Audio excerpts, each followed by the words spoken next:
தேங்காய் மரம் நல்லா பண்ணிட்டேன் உங்களுக்கு. அவ்வளோதான். அது மட்டும் இங்கே வைக்கணும், அதை மட்டும் கன்ஃபார்ம் பண்ணுங்கள் ஒன்று ஒன்று. இல்லைன்னா அப்போ இப்போத்துக்கே இருக்கட்டும். அப்படியே இன்னும் ஆழம் வச்சுருக்கணும். சரி பார்த்துக்கலாம் விடு. இல்லை ஆமாம் அப்புறம் வந்து எடுத்துக்கலாம். ஆழம் வச்சுன்னா நல்லா இருக்கும், வேறு ஒன்றும் இல்லை. கரெக்டு. அது மூலிகை வைக்கணுன்னா சூப்பராக போயிடும்.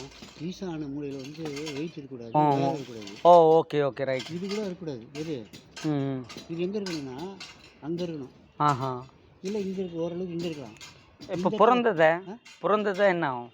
பிறந்துச்சு சொல்ல வரேன்னா ராசியில் சொல்கிறான். Correct correct. அதே மாதிரி எல்லாமே பண்ண முடியுமான்னு தெரியல. ஆமாம் ஆமாம். முடிஞ்ச அளவுக்கு நம்ம வந்து உயரமான மரங்கள், அப்புறம் இந்த முருங்கை மரம். Correct right. மரம் கூட இருக்கணும்னு சொல்கிறாங்க. ஆமாம் அதனால முருங்கை மரத்தை வந்து நான் எடுத்துட்டேன். கரெக்டு. முருங்கை வந்து அந்த இது ஏதோ ஒரு முருங்கை வேப்பிலை இந்த நாளே போடலாம். வேப்பிலை மா எல்லாம் இருக்கலாம். அப்புறம் இது அரசன், ஆலமரம், முருங்கை மரம், அப்புறம் இந்த அத்தி மரம். அத்தி கூட இல்லை, இது இன்னொரு இருக்கணும்.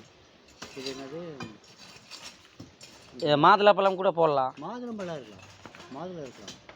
ஏப்பல் வராதுண்ணா இங்கே. முருங்கை மரத்தை வந்து பார்த்தீங்கன்னா எல்லா இடத்துலையும் நல்ல வியாபாரமான நல்லது. ஆனால் அதை வந்து வைக்கக்கூடாதுன்னு சொல்கிறாங்க. அது ஏன்னா அந்த இது கஷ்டமா என்னது நமக்கு இது ஆமாம் அது வந்து கண்ணன் ஜஸ்டேக்கு அது வந்து இதுவாக தான் அதிர்ஷ்டம். இதுக்கு நம்ம வர அதிர்ஷ்டத்தை வந்து கிடைக்கணும் அது. ஆனால் வியாபாரம் பண்ணும்போது பார்த்து நான்லாம் காசு கிடைக்குதுல்ல, அது என்ன பண்ணுறது? ஆமாம். அதனால் நான் என்ன பண்ணேன், நம்ம வீட்டில்